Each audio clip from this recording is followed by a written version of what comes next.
Temos muitas coisas interessantes sobre as quais você tem falado recentemente. Quero aprofundar isso com você. Mas para quem não conhece Phil, ele é um bolsista Fulbright, autor, repórter e fundador de grande sucesso. Ele é conhecido pelo Bell Daily. Temos um link para isso aqui embaixo na descrição, então confira lá. Além disso, siga o Phil no X. Agora, tanto profissionais de Wall Street quanto novatos leem isso. É uma publicação incrível, disponível em 350 mil terminais da Bloomberg. Como você conseguiu isso? Impressionante. Eu só estou tentando estudar os mercados da melhor forma possível. E quem quiser acompanhar, espero que aproveite a jornada. Então, é basicamente isso. Eu adoro isso. Eu adoro isso. Olha, vamos começar e já trazer um pouco de valor porque você escreveu um artigo recentemente chamado A Razão Crescente pela Qual as Ações Estão Contrariando o Ditado Venda em Maio e Vá Embora. A sazonalidade histórica sugere vender nesta época do ano. O que você acha disso? Qual é a lição que as pessoas devem saber aqui sobre esse ditado tão popular? Só aparece venda em maio e vá embora. Rima. Fantástico. Além da rima, qual o real valor disso como estratégia de investimento? Normalmente podemos olhar para qualquer ano na história de Wall Street e a sazonalidade sugere que, sim, venda em maio e vá embora, porque esse é o período de 6 meses mais fraco do ano para o S&P 500. Mas minha impressão agora é que os lucros continuam surpreendendo. Os analistas continuam revisando suas estimativas de lucros para cima, na verdade, muito mais do que o normal. Então, no primeiro mês do segundo trimestre, os analistas já revisaram suas expectativas de lucros para cima, quando normalmente, nessa época do ano, eles estariam reduzindo essas expectativas. Para mim, isso também contraria a ideia de vender em maio. Ao observar o movimento da IA que sustenta o mercado, muitos dizem: isso é uma bolha. Estamos ficando eufóricos e passando do limite. E sim, tivemos uma pequena correção hoje, mas na verdade, para mim, os fundamentos só está melhorando. Está muito melhor do que no início do ano. Sob a ótica dos lucros futuros, as ações de tecnologia estão mais baratas hoje do que há 4 meses. Então, eu não estou no grupo que acha que vender em maio é a estratégia certa este ano. E como você provavelmente pode imaginar, também não estou no grupo que acredita em bolha. A relação preço-lucro e o histórico de lucros dessas empresas de tecnologia têm sido insanos, como no caso da Micron Tech. E eu acho que posso estar enganado aqui, mas lembro de ter visto algo como um PL de algo como 8 vezes. E simplesmente disparou. As ações têm subido de forma absolutamente insana. Mas temos quase $1 trilhão em capex este ano. É isso principalmente que está sustentando toda essa onda das ações de IA agora? Acho que sim. Quero dizer, isso é uma grande parte. E agora vamos ter todos os hyperscalers, $1 trilhão em capex, que está sendo transferido para vários vencedores e perdedores ao longo da cadeia de valor da IA. E o lance sobre a Micron é que ela tem sido a ação mais polêmica nas últimas semanas, porque todo mundo está dizendo: ok, talvez isso não consiga subir mais. Ela já foi de 100 bilhões para 800 bilhões em cerca de um ano, o que é absurdo se pensarmos em termos de mudança de valor de mercado. Para mim, eles nem conseguem atender todos os pedidos para os próximos 12 meses.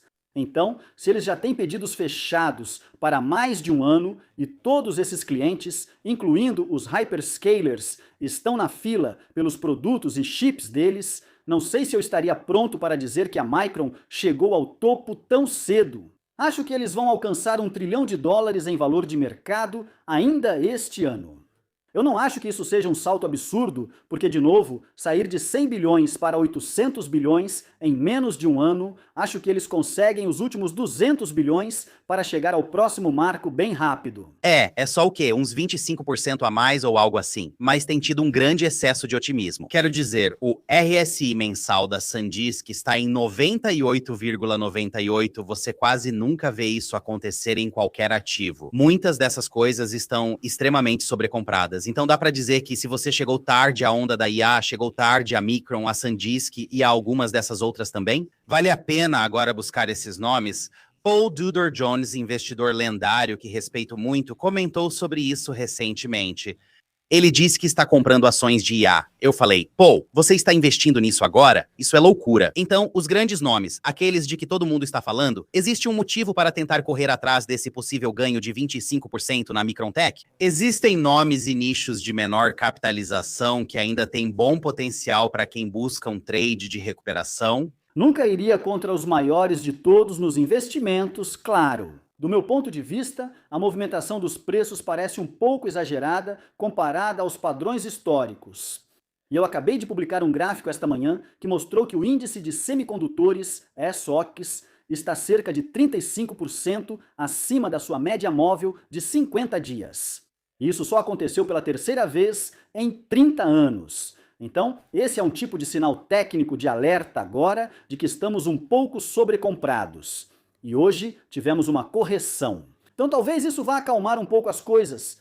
Não tenho certeza, mas do ponto de vista fundamental, é uma história totalmente diferente do que a movimentação dos preços sugere. A movimentação dos preços parece a bolha das .com. Sinceramente, você tem todos esses gráficos parabólicos, você tem todas essas linhas que vão direto para cima e parece bem ridículo. Mas aí você analisa a oferta e demanda, o fluxo de caixa e os fundamentos dessas empresas. E tudo parece muito robusto. Então quem sou eu para discutir contra esses números? Para mim é tipo, você compraria Micron por $800. Não acho que você esteja atrasado, principalmente se não considera a IA uma bolha agora. Porque, sabe, tem caras como Dan Ives dizendo que ainda estamos nos primeiros estágios de uma revolução de IA mais ampla. E se estivermos na terceira ou quarta etapa de um total de 9, então o que acontece? Quão alto a Micron poderia chegar, ou algo como a Nvidia, ou até mesmo o Google, que ambas as empresas estão indo para 5 trilhões agora, a Micron está a caminho de 1 trilhão. Será que todas podem dobrar de valor daqui em diante? Talvez, não sei, não é certo. Se você acredita em IA, tecnologia e nas empresas líderes, por que Google e Nvidia não poderiam alcançar 7, 8 ou 9 trilhões de dólares nos próximos anos? Não vejo isso como algo absurdo. E, sabe, eu certamente também tenho esses nomes na minha carteira e não pretendo vender tão cedo.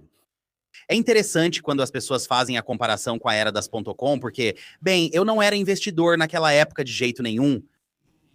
Bem, quantos anos eu tinha durante a bolha das .com? Acho que eu tinha uns 14, 15 anos, algo assim. Então eu ainda não estava investindo. Ao olhar para a era das .com, vemos que os lucros não existiam, certo? Só negociávamos pelo hype na bolha das .com. A bolha da IA é fundamentalmente diferente porque os resultados contam uma história incrível, apesar de alguns desses ativos estarem sobrecomprados. Olha, sempre há grandes correções no caminho para todo mundo que está ouvindo. Sempre há grandes correções no caminho, mas os lucros estão lá. E a realidade é que temos praticamente um setor inteiro novo nascendo agora. E as implicações de longo prazo para a IA são simplesmente insanas. Aqui vai um pensamento interessante, Phil, porque, caso não tenha notado, o mundo está literalmente acabando agora. E não estamos falando de antavírus. Falamos do Estreito de Hormuz, conflito com o Irã e petróleo, mas o mercado ignora toda essa tensão geopolítica. Tivemos uma das recuperações em V mais insanas. Sim, o QQQ subiu 20, 25% nas últimas 6 semanas, é absolutamente insano. Então, o que você está vendo aqui? Por que que os investidores simplesmente não estão ligando para o que está acontecendo aqui em relação à situação do Irã, à situação do petróleo, todas essas coisas? Sabe, a maneira mais fácil de pensar sobre isso é que a IA é o principal tema macro do momento. Não importa o que ocorre no Oriente Médio, com o Irã ou com o presidente Trump, a Casa Branca e sua política externa. O que realmente movimenta os mercados agora é a IA. IA é o novo macro, vai ser o novo macro por um tempo. Essa história não vai mudar. E o mais louco do mercado agora é que todos os setores que as pessoas dizem estar em uma bolha estão ficando mais baratos. Então, para mim, é como se você pensar só nisso, o que poderia significar se tivermos acontecimentos geopolíticos no exterior que vão mudar esse fato. Eu realmente não sei. E eu acho que muitos investidores com quem estou conversando e aqueles que estou entrevistando no meu programa, eles nem estão falando sobre o Irã agora.